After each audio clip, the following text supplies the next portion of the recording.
ఇంకొన్ని రోజులైతే పిల్లలకి స్కూల్ స్టార్ట్ అయిపోతాయి కదా, పిల్లలకి ఏ స్నాక్ పెట్టాలి అని చెప్పేసి టెన్షన్ కూడా స్టార్ట్ అయిపోతుంది. ఇక్కడ నేను ఈ రోజు గులాబ్ పూలు చేస్తున్నాను. మొన్న స్వీట్ హౌస్ లో మేము గులాబ్ పూలు తీసుకున్నాము. 4 పీసెస్ వచ్చాయి, 35 రూపీస్ తీసుకున్నారు. సరేలే ఇంట్లో ట్రై చేద్దామని చెప్పేసి నేను గులాబ్ పువ్వు గుత్తి స్పూన్ అది లేకపోయినా సరే నేను బయట తీసుకొని మరీ వచ్చి ఇంట్లో ట్రై చేస్తున్నాను. ఈ రోజు ఏదైనా ఒక కప్పు తీసుకొని ఆ కప్పుతోనే ఒక కప్పు మైదా పిండి, ఒక కప్పు చక్కెర, ఒక కప్పు బియ్యం పిండి, ఒక కప్పు కాకుండా హాఫ్ కప్పు పైన హాఫ్ కప్పు కంటే కొంచెం ఎక్కువ కార్న్ ఫ్లవర్ పిండి వేసేసుకొని మంచిగా వాటర్ పోసుకొని కలుపుకోవాలి. ఉండలేమి రాకుండా ఉండలేమి లేకుండా మంచిగా కలుపుకొని మూత పెట్టి ఒక హాఫ్ అన్ అవర్ వదిలేసేయాలి. హాఫ్ అన్ అవర్ తర్వాత కొద్దిగా సాల్ట్ వేసుకొని మంచిగా మళ్ళీ కలుపుకున్న తర్వాత రిబ్బన్ కన్సిస్టెన్సీ రావాలి. ఆ తర్వాత ఆయిల్ హీట్ చేసి ఆయిల్లో ఈ స్పూన్ అట్లనే పెట్టి ఒక 5 మినిట్స్ ఆ తర్వాత పిండిలో ముంచి ఆయిల్లో ముంచేసి స్పూన్ తోని ఇట్లా తీయాలి. రాకపోతే అది కొత్త స్పూన్ అయినా సరే మంచిగానే వచ్చాయి. కొద్దిగా ఇబ్బంది అయింది స్టార్టింగ్ లో, 1-2 రాలేవు. 1-2 స్టార్టింగ్ లో రాకపోయినా సరే మిగతా మొత్తం మంచిగా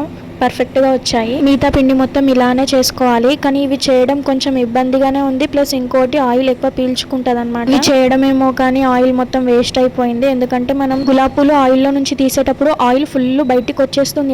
మనం ఎంతసేపు ఉంచినా ఆయిల్లో బయటకు వచ్చేస్తుంది అనమాట ఆయిల్ మొత్తం. ఫస్ట్ చేసినవి అసలు బాగా రాలేవు, తర్వాత చేసినవి చాలా బాగా అయ్యాయి. ఇట్లా చేసే బదులు బయట కొన్నది బెటర్. ట్రై చేయని వాళ్ళు ఒకసారి ట్రై చేయండి. నా వీడియో నచ్చితే లైక్ చేసి సబ్స్క్రైబ్ చేసుకోండి.